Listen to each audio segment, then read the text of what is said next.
Kalian sadar nggak, setiap kalian buka sosial media, berita yang paling sering dapat respon replay dari netizen itu justru berita-berita kayak tentang isu perselingkuhan artis-artis atau selebgram yang kebanyakan dapat respon negatif dari netizen. Ya gimana nggak negatif ya kan, soalnya kan ini berita tentang perselingkuhan. Nah, ketika kalian dengar kata perselingkuhan atau selingkuh, refleks pertama kita biasanya meluncurkan amarah atau penghakiman sepihak kepada tindak pelaku perselingkuhan. Tapi yang menjadi pertanyaannya adalah, pernah nggak sih kalian itu mikir secara objektif, konflik batin apa sih yang sebenarnya terjadi dalam diri si orang tersebut? Sampai mereka kok tega bisa menghancurkan hubungan yang sudah mereka bangun bahkan mungkin selama bertahun-tahun. Nah, sebelum kita melangkah ke pembahasan yang jauh lebih lanjut, mari kita lihat data nyata yang ada di sekitar kita. Berdasarkan laporan dari Badan Peradilan Agama Mahkamah Agung Republik Indonesia, angka perceraian di negara kita itu mengalami peningkatan yang selalu meningkat setiap tahunnya. Menariknya, selain faktor perekonomian, alasan yang paling dominan yang membuat sebuah ikatan pernikahan hancur adalah perselisihan yang terus-menerus yang dipicu oleh orang ketiga. Secara global, fenomena ini juga terekam dengan jelas. Data yang dipublikasikan dalam Journal of Marital and Family Therapy menunjukkan sekitar 20 hingga 25% hubungan pernikahan setidaknya pernah mengalami satu kali insiden ketidaksetiaan. Nah, melihat angka-angka ini, kita sadar bahwa perselingkuhan bukan lagi sekedar kasus tunggal yang terjadi karena faktor kebetulan atau khilaf biasa. Tapi ada sebuah pola yang terstruktur di sana. Di sini kita akan melihat dari sudut pandang objektif untuk membuka lapisan demi lapisan apa yang sebenarnya terjadi dengan kondisi kesehatan mental dan struktur kepribadian seorang pelaku perselingkuhan. Penjelasan yang pertama, mari kita mulai dari ranah segi psikologi perkembangan, yaitu attachment theory atau teori kelekatan. Menurut riset yang dilakukan oleh Vincent dan May pada tahun 2021, cara seseorang untuk membangun, mempertahankan, atau merusak hubungan mereka saat dewasa adalah cerminan langsung dari pola asuh yang mereka terima dari orang tuanya di masa kecil. Dalam dunia psikologi, banyak pelaku perselingkuhan yang memiliki karakteristik insecure attachment atau kelekatan yang tidak aman. Kelekatan tidak aman ini umumnya terbagi menjadi dua manifestasi klinis saat dewasa. Pertama, ada yang disebut dengan anxious attachment atau kelekatan cemas. Individu dengan tipe ini memiliki kecemasan yang kronis bahwa mereka akan ditinggalkan atau diabaikan oleh pasangannya. Ketika sebuah hubungan berjalan dengan stabil, aman, dan tenang, yang sebenarnya itu adalah hal yang bagus. Tapi justru otak mereka mengalami distorsi kognitif. Mereka menganggap ketenangan itu sebagai bentuk bahwa pasangannya sudah bosan atau tidak mencintai mereka lagi. Akibatnya, mereka melakukan perselingkuhan sebagai bentuk untuk mencari cadangan emosional untuk meredakan kecemasan internal mereka sendiri. Yang kedua, ada tipe dismissive avoidant attachment atau kelekatan menghindar. Kebalikan dari tipe kelekatan cemas, individu ini justru merasa terancam dan sesak ketika hubungan menuntut keintiman emosional yang terlalu mendalam. Saat pasangannya meminta komitmen yang lebih serius, mereka justru akan merasa panik. Akhirnya, perselingkuhan digunakan untuk menyabotase diri sendiri guna menciptakan jarak agar mereka tidak perlu merasa rapuh di depan pasangannya. Dari sini kita melihat bahwa akar masalah yang pertama adalah kegagalan individu dalam mengelola rasa aman di dalam batinnya sendiri. Sekarang mari kita sejenak keluar dari laboratorium psikologi menuju ke sosiologi budaya serta literatur klasik. Di dalam dunia psikologi sosial, ada sebuah istilah yang sangat menarik, yaitu Bovaryisme. Istilah ini diambil dari karakter pertama bernama Emma Bovary dalam novel mahakarya Gustave Flaubert yang berjudul Madame Bovary. Secara klinis, Bovaryisme merujuk pada kondisi psikologis di mana seseorang mengalami ketidakpuasan yang kronis terhadap kenyataan hidupnya karena dia terus-menerus membandingkan dengan standar fantasi romantis yang tidak realistis. Nah, coba kita hubungkan dengan konteks realita pada masa kini. Di era digital, fenomena Bovaryisme ini tumbuh sangat subur akibat algoritma media sosial seperti Instagram atau TikTok. Setiap harinya, masyarakat disuguhi oleh potret hubungan orang lain yang terlihat sangat sempurna, serba romantis, dan tanpa konflik. Paparan terus-menerus menciptakan disonansi kognitif di dalam kepala si pelaku. Mereka akhirnya mulai memandang pasangannya itu dengan penuh kekurangan dan menganggap hubungan mereka itu membosankan. Ketika ketidakpuasan itu menumpuk, mereka memilih jalur eskapisme, yaitu melarikan diri sendiri dari realitas hubungan yang membutuhkan kerja keras dan memilih ilusi baru melalui jalur perselingkuhan.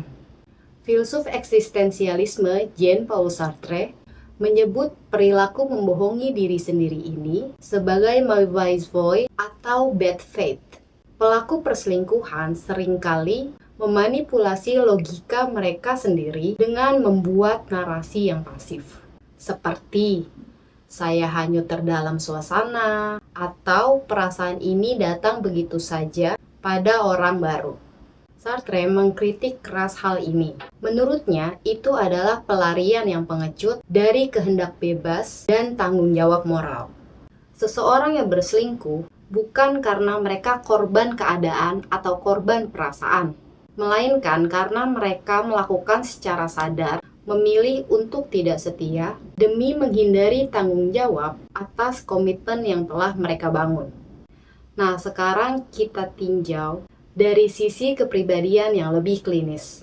Studi yang dilakukan oleh Jones dan Weiser pada tahun 2018 menemukan adanya hubungan yang sangat kuat antara perilaku ketidaksetiaan kronis dengan ciri kepribadian yang disebut The Dark Triad. Di dalam psikologi The Dark Triad ini terdiri dari 3 sifat, tapi 2 sifat yang lebih dominan dalam memicu perselingkuhan adalah narsisme dan machiavellianisme. Nah, mari kita bedah satu persatu secara jelas.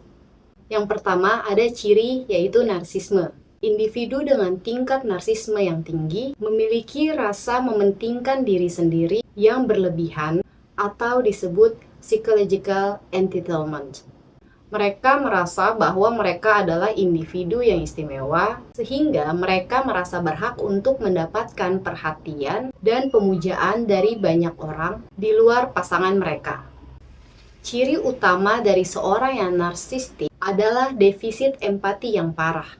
Fokus mereka itu penuh pada kepuasan ego mereka sendiri, sehingga mereka tidak mampu untuk memproses atau mempedulikan rasa sakit psikologis yang akan dialami oleh pasangan mereka akibat dikhianati. Yang kedua yaitu ciri machiavellianisme. Sifat ini ditandai dengan perilaku yang sangat manipulatif, penuh perhitungan, dan menghalalkan segala cara demi keuntungan pribadi. Pelaku perselingkuhan dengan ciri ini melihat hubungan yang romantis sebagai permainan kekuasaan belaka. Mereka adalah tipe pelaku yang sangat rapi dalam menyembunyikan kebohongan. Ketika perselingkuhan mereka mulai dicurigai, mereka akan menggunakan teknik psikologis seperti gaslighting, yaitu memutarbalikkan fakta untuk membuat pasangan mereka merasa bersalah, bingung, atau meragukan daya ingat dan kewarasan mereka sendiri. Dampak kedua sifat kepribadian ini diperparah oleh kegagalan fungsi kontrol diri secara biologis.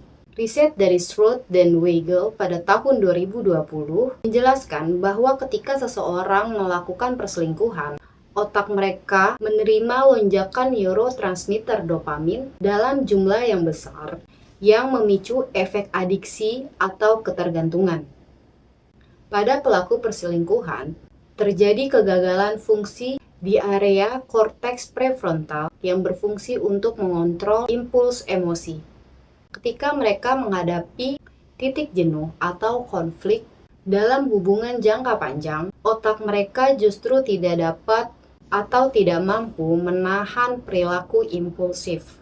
Mereka telah gagal menimbang konsekuensi kerusakan jangka panjang dan memilih untuk mendapatkan kepuasan instan saat itu juga. Poin selanjutnya yang perlu kita pahami adalah kaitan antara perselingkuhan dengan tingkat harga diri individu. Jika kita merujuk pada dasar teori tingkat harga diri dari Maurice Rosenberg yang diperkuat oleh riset terkini dari Ziegler, Hill, dan Bezer pada tahun 2022, perselingkuhan seringkali menjadi kedok atau alat pertahanan diri yang keliru untuk menutupi harga diri pelaku yang sebenarnya sangat rapuh. Ketika seseorang individu merasa tidak kompeten di tempat kerja, merasa gagal dalam kehidupan sosial, atau merasa pesonanya telah hilang karena faktor usia, ego mereka akan terguncang. Untuk menambah rasa rendah diri internal tersebut, mereka mencari validasi dari luar. Mereka membutuhkan orang asing untuk mengakui bahwa mereka itu masih menarik atau masih berkuasa. Jadi, perilaku selingkuh tanda bahwa kesehatan mental pelaku sedang tidak stabil karena nilai diri mereka bergantung pada penilaian eksternal dari orang lain. Disinilah kita menemukan benang merahnya dalam pemikiran psikolog humanistik terkenal, yaitu Erich Fromm, dalam buku legendarisnya The Art of Loving.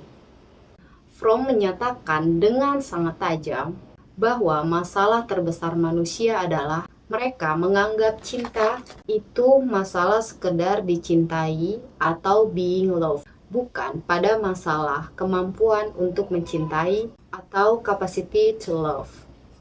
Fromm menjelaskan bahwa mencintai secara matang adalah sebuah seni yang membutuhkan latihan, kedewasaan emosional, dan pemenuhan 4 unsur dasar, yaitu ada care, responsibility, respect, dan yang terakhir knowledge. Jika kita bedah perilaku pelaku perselingkuhan, 4 unsur dari Fromm ini hancur total. Mengapa? Yang pertama, mereka kehilangan rasa kepedulian karena mengabaikan pertumbuhan emosional pasangan demi ego sendiri. Yang kedua, mereka telah melarikan diri dari tanggung jawab atas komitmen sukarela yang sudah mereka pilih. Yang ketiga, mereka merusak rasa hormat karena memperlakukan pasangan bukan sebagai manusia utuh atau the whole human, melainkan sebagai objek penunjang status sosial atau kenyamanan domestik belaka. Mereka telah menutup mata dari pengenalan atau pengetahuan akan penderitaan dan rasa sakit psikologis yang mereka timbulkan pada pasangan atau anak-anak yang mereka miliki. Ketidakkemampuan untuk menerapkan 4 unsur ini adalah indikator yang real bahwa pelaku belum mencapai tingkat kematangan kesehatan mental dalam berkomitmen. Nah, dari seluruh rangkaian analisis multidisipliner yang telah kita bedah, mulai dari data Mahkamah Agung, teori kelekatan masa kecil, neuroscience control impulse, sosiologi budaya Beauvairisme, hingga filsafat komitmen, kita dapat menarik satu kesimpulan yang sangat utuh, bahwa perselingkuhan bukan sebuah peristiwa tunggal yang datang atau terjadi secara tiba-tiba. Perilaku ini adalah puncak dari akumulasi masalah kesehatan mental pelaku yang tidak mereka selesaikan pada diri sendiri.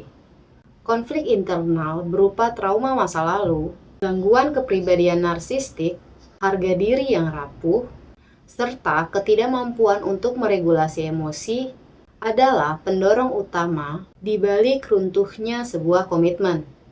Memahami faktor-faktor psikologis ini secara mendalam itu sangat penting bagi kita semua sebagai bagian dari edukasi publik. Mengapa itu menjadi sangat penting? Agar kita bisa menggeser paradigma masyarakat yang biasanya hanya berhenti pada tahap menghujat pelaku secara sosial, menjadi lebih sadar akan pentingnya intervensi klinis dan literasi kesehatan mental. Kita juga harus memahami bahwa kesehatan mental bukan menjadi alasan atau pembenaran untuk memaafkan tindakan pengkhianatan, tetapi ia bisa memberi penjelasan secara ilmiah agar kita dapat melakukan tindakan pencegahan.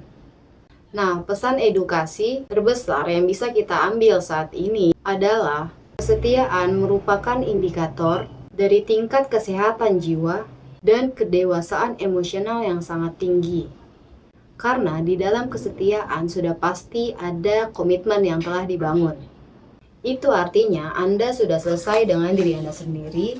Anda tidak lagi mencari potongan teka-teki yang hilang di dalam diri orang lain, dan Anda sudah mampu membedakan mana realitas yang harus dijaga dan mana fantasi yang harus dilepaskan. Jika seseorang belum mampu menyelesaikan konflik dan kekosongan di dalam batinnya sendiri, maka dia bisa dikatakan tidak bisa membangun hubungan yang sehat dan bahagia dengan siapapun. Terima kasih telah menyimak pembahasan podcast saya pada sesi kali ini, dan saya sangat berharap pembahasan interdisipliner ini bisa memberikan perspektif baru yang bermanfaat bagi kita semua dalam membangun relasi interpersonal yang lebih sehat. Sebelum saya mengakhiri episode pada kali ini, saya ingin memancing pemikiran rekan-rekan semua untuk berdiskusi di kolom komentar.